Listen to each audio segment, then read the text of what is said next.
You think you know the myths of creation, Genesis, the Big Bang, primordial chaos? Well, I'm here to tell you the North didn't believe in peaceful divine creation. For them, the universe was born from a corpse. Every mountain is a shattered bone, every ocean is coagulated blood, and the sky above your head is the skull of the first giant, murdered by the gods who claimed to protect you and me. Let me tell you about Ymir, the first giant. Before the sky, the ground, or any nature existed, there was only cold and heat. The cold was Niflheimr, a world of darkness, mist, and eternal ice. The heat was Muspel, flames that never died. Between these two extremes, an abyss, Ginnungagap, the void that devours everything. The flames of Muspel and the ice of Niflheimr moved towards each other. When they met over Ginnungagap, something impossible happened. From the collision of cold and heat, life was born. A strange creature, colossal ogre, Ymir, the largest giant that ever existed. When the ice melted, the drops formed another creature, a giant cow named AUÐUMBLA.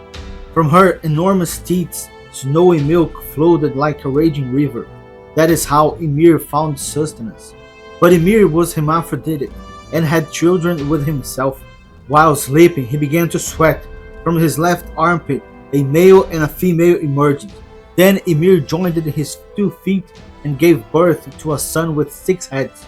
Thus were born the frost giants, trolls, and ogres. And Ymir, who was destructive by nature, became the father of them all. Meanwhile, AUÐUMBLA licked salt-covered stones around her and the giant. On the first day, her strong licking pulled long strings of hair from one of the stones. On the second day, a head and face emerged from the same stone. On the third day, the cow finally extracted an entire body. He was tall, a handsome man. His name was Buri, the first of the Aesir gods. From him descended all the gods. When the giants became aware of Buri's existence and his son Bor, war began. Gods and giants represented opposing forces, good and evil. There was no prospect of living together in peace. The fight lasted for ages, neither side gaining decisive advantage, until Bor, son of Buri, married the giantess Bestla, daughter of Bolthorn, the evil Thorn. From this marriage were born 3 powerful sons, half gods, half giants. Odin, the spirit, who would later become the supreme god of the Aesir, and his 2 brothers, Vili, the will, and Ve, the pious. These 3 sons immediately joined their father in the fight against the frost giants, and this time something changed.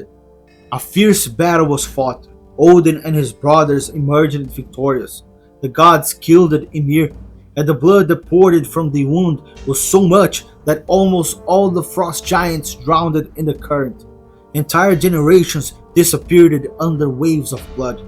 Only the giant Bergelmir and his wife managed to escape the flood. In a vessel, they sailed through the crimson deluge until they reached the mountains of Jotunheimr. That place became the dwelling of the giants. From these 2 survivors who fled through the mist seeking refuge in the land of fog came all later generations of frost giants. AUÐUMBLA, the first cow, was certainly also dragged by the waves and fell into the abyss. After that bloodbath, no one heard it from her again. But the gods weren't finished. They had plans for the corpse of Ymir. The gods dragged Ymir's body to the center of Ginnungagap and placed it as a cover over the abyss. From the giant's lifeless body they created the world. Ymir's blood gave rise to oceans, rivers, lakes, and springs. With his skin and muscles, the gods created MIÐGARÐR, the earth, also known to others as Middle Earth. The colossus' bones became mountains and cliffs. Teeth and fragments of broken bones became stones and boulders. From his wavy hair were born trees, plants, flowers, and grass. From his brain, clouds were made. The giant's skull was placed as a dome covering the earth and oceans. The gods placed a dwarf at each of the 4 corners of MIÐGARÐR to hold Ymir's skull. Their names are Nordri, Sudri, Austri, and Vestri. north, south, east, and west, representing the four winds and the four cardinal directions. Mythgarður was a great circle surrounded by the ocean. With the giant's eyebrows, the gods built an enormous fence around it to keep giants away from the race of men they intended to create. The earth was created, but something was missing. The world was ready, but empty of light. The gods took flaming sparks from Muspel and hung them in the sky. Inside what was once Ymir's skull, the stars appeared. But the brightest sparks were reserved for something greater, the sun and the moon, and two creatures that have chased them since the first day, waiting for the right moment to devour them.